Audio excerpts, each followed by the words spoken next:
Eu, na minha gestação, tive que fazer a amniocentese, porque a uma dada altura a translucência da nuca apareceu aumentada numa ecografia. Portanto, para fazer o despiste, o que é que poderia ser, fizemos e, portanto, veio-se a detectar que o Rafinha tinha o síndrome de Klinefelter. Pronto, o que me disseram os médicos foi que isso não iria alterar em nada o seu desenvolvimento, poderia ter algumas características desse síndrome, mas o essencial era que ele não poderia ter filhos quando fosse mais crescido. Pronto, nada do outro mundo, mas como a evolução da medicina não está sempre a acontecer, isso até poderia reverter-se e com um tratamento poderia acontecer. Mais tarde, na última ecografia que eu fiz, por volta dos 8 meses e meio, havia uma cardiologista que estava a assistir à ecografia.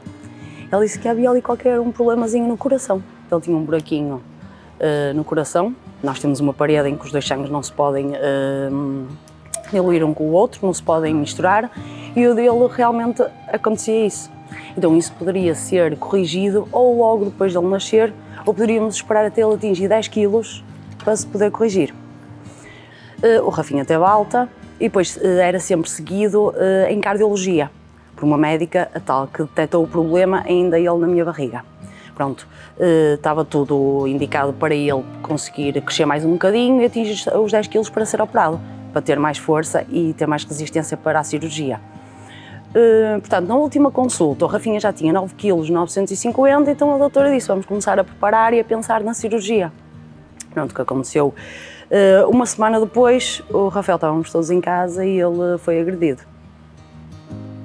O meu único irmão bateu-lhe com uma garrafa de vidro na cabeça, fez-lhe logo um traumatismo craniano, abriu-lhe a cabecinha, o Rafinha aí entrou em coma. Portanto, eu perdi o meu filho nesse dia. Foi dia 8 de março de 2015, fez agora 11 anos. Foi chamada a ambulância, veio o INEM, levou-o para o hospital. O Rafael, o pai acompanhou porque a minha filha do meio já tinha 5 meses e eu fiquei em casa com ela. Estávamos sempre a dar notícias, olha, o Rafinha entrou em coma, vai ter que ser operado.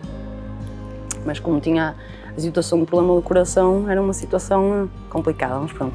Foi intervencionado, ficou lá há algum tempo, depois foi suturado na cabeça, deram-lhe alta, mas o Rafael não estava a reagir, não estava normal. Eu sentia nele que não estava bem, ele deixou logo de andar nesse dia. E a gente punha-o no chão e ele encolhia assim as perninhas. O Rafael não está bem. O que os médicos me disseram quando lhe deram alta foi se por acaso houver algum quadro de vómitos ou que a senhora venha logo aqui com ele. Isso aconteceu, então ele veio novamente ao hospital. Ficou internado mais 2 dias, voltaram a dar-lhe alta. Continuava sem andar, que não estava bem. Havia alguma coisa que não... O que aconteceu? Na realidade, viemos a saber mais tarde que o Rafael tinha um aneurisma na cabeça que nunca foi detectado, nunca foi visto por nenhum exame anteriormente feito, porque ele fazia exames ao coração, porque era o problema onde ele tinha, era no coração. O que me disseram foi que a pancada na cabeça fez um primeiro arrebentamento do aneurisma. E o sangue começou-se a espalhar pelo cérebro, por isso ele começou a deixar de andar, e estava-se a espalhar pouquinho. E depois ele entrou novamente na urgência. Estávamos uma vez em casa e ele já estava em casa, já tinha tido a alta, porque disseram-me que não era nada, que o primeiro traumatismo craniano que ele teve da pancada, o sangue que tinha no cérebro ia ser reabsorvido pelo corpo, e a verdade é que não foi, porque havia um aneurisma que tinha sido arrebentado sem ninguém saber, porque acho que o aneurisma estava num sítio tão escondido que ninguém o tinha visto. O Rafael, uma vez estávamos de noite a dormir e ele acordou de repente, parecia que estava a ter um ataque de epilepsia, assim todo esticado. De repente deixou de respirar, perdeu os sentidos. Eu fiz respiração boca a boca, foi o meu primeiro instinto, ele voltou a si, voltámos a chamar a ambulância, ele voltou a entrar no Hospital de São João, foi logo intervencionado ao cérebro, não sabia de onde é que vinha a hemorragia. 2 dias depois já estava outra vez no bloco operatório para novamente ser operado, veio do bloco operatório com uma válvula externa para sair o sangue. Não sabia de onde é que vinha, até que de repente os médicos quiseram ter uma reunião comigo e com o pai. Eu achei que alguma coisa não estava bem. E eles, olha, nós temos a dizer que é melhor chamar os familiares para se despedirem do Rafael. E o que é que isso quer dizer, doutora? O Rafael está em morte cerebral. Você está-me a dizer que o meu filho vai morrer. E o doutor disse que sim, nem que não, soube na cabeça a dizer que sim. Eu não acredito, eu levantei-me dessa mesma sala, fui ter com ele, comecei a falar com ele, como se ele me tivesse a perceber, a dizer-lhe as coisas que ele gostava de brincar. Pronto, falei como se ele me tivesse a ouvir e de repente vejo um dedinho do pé a mexer-se, um dedinho da mão. Eu chamei o médico, doutor, o Rafinha está-se a mexer, ele está... Espera só um bocadinho. Começaram a ver o ecrã, os painéis do batimento cardíaco e tudo mais, porque eles já tinham desistido do Rafael, disseram que não iam levar mais para o bloco, ou seja, eles estavam a dar-o mesmo como fim de vida dele. De repente, olha mãe, vamos levá-lo outra vez para o bloco, há aqui qualquer coisa que nos está a dar um sinal.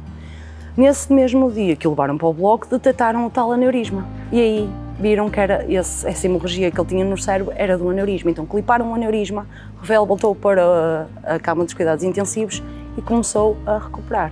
Passado uns dias teve alta dos cuidados intensivos, foi para o Joãozinho, teve 9 meses internado, de vez em quando ia lá a fisioterapeuta, a terapeuta da fala, mas eu nunca pensei que o Rafinha ficasse como está hoje. Eu acreditei sempre que o Rafinha ia voltar a ser o que eu vi sempre que ele era, porque ele ficou assim com 19 meses. Ele já andava, já dizia umas palavras, já estava a largar as fralhinhas, dizia que tinha xixi, pronto. Depois daí, o Rafael tinha que ter alta do Centro de Reabilitação do Norte, ele não podia estar mais lá. E o médico disse-me assim, olha, abriu uma unidade de cuidados continuados em São Médio em Festa que se chama Castelo. A senhora quer ir lá visitar aquilo e saber como é que é o castelo? Eu não, é assim, se for o melhor para o meu filho, eu aceito que ele vá para lá. E desde aí, o Rafael, desde que ficou doente, nunca mais voltou a sorrir, não tinha grandes manifestos de alegria, ele aqui voltou a sorrir. E é assim, o castelo para mim é a casa dele, é uma família, porque aqui ele reage, não é, às pessoas e reage muito a nós. Ele chegou aqui em agosto de 2016, em 2017, em janeiro, foi batizado com a irmã aqui, pelo Dom António Francisco dos Santos. A enfermeira Teresa organizou uma festa incrível, foram os 2 batizados aqui, e no mês a seguir, em fevereiro, ele foi operado ao coração. 9 dias depois já tinha alta. O Rafael correu super bem. A Morgana, como está habituada com o Rafael, e ela tinha 5 meses quando isto aconteceu ao Rafael, então está habituada a ver o Rafa assim.